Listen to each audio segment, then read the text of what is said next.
انبیاء علیہ السلام کا انداز بہت میٹھا ہوتا ہے. کسی پر کوئی چیز نبی مسلط نہیں فرماتے. یہ تو عام آ گئے ہیں نا آج کل، کہیں عالم کے نام پر، کہیں پیر کے نام پر، پھر جو ہماری رائے ہوتی ہے وہ مریدوں پہ فرض ہو جاتی ہے. یہ صحیح نہیں ہے.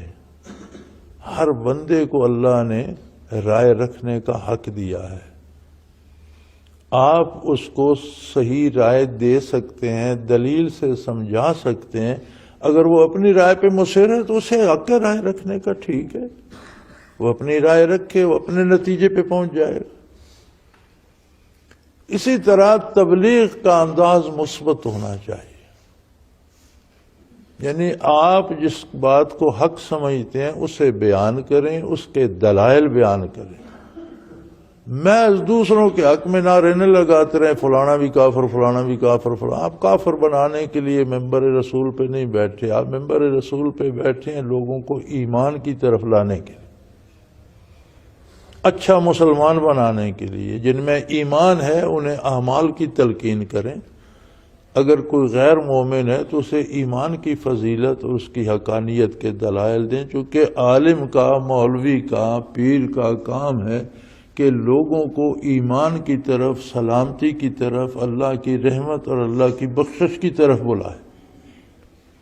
تو اگر عالم نے، مولوی نے، پیر صاحب نے لوگوں کو کافر کافر کہہ کر بھگانا شروع کر دیا تو کیا فائدہ؟ کفر پر دلائل دو کہ کفر میں یہ خرابی ہے، غیر اللہ کی عبادت کا یہ. جیسے ابراہیم علیہ السلام نے دلائل دیے کہ یہ بتوں کی پوجا جو ہے یہ صرف بتوں کی نہیں، یہ تو شیطان کی پوجا ہے، اور شیطان اللہ کا نافرمان ہے اور جہنم میں جائے گا، اور اللہ اتنا بڑا رحمان ہے تو شیطان کے پیچھے لاگ کر آپ اس کی رحمت کو چھوڑ کر اس سے عذاب لیں گے، کیا فائدہ ہوگا؟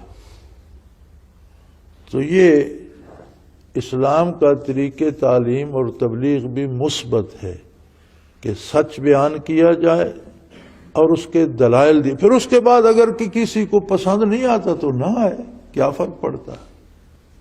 اس کی پرواہ نہ کی جائے کہ کون ناراض ہوگا، کون راضی ہوگا. لیکن سچ بیان کیا جائے، سچ کے دلائل دیے جائیں اور مثبت انداز سے بیان کیا جائے.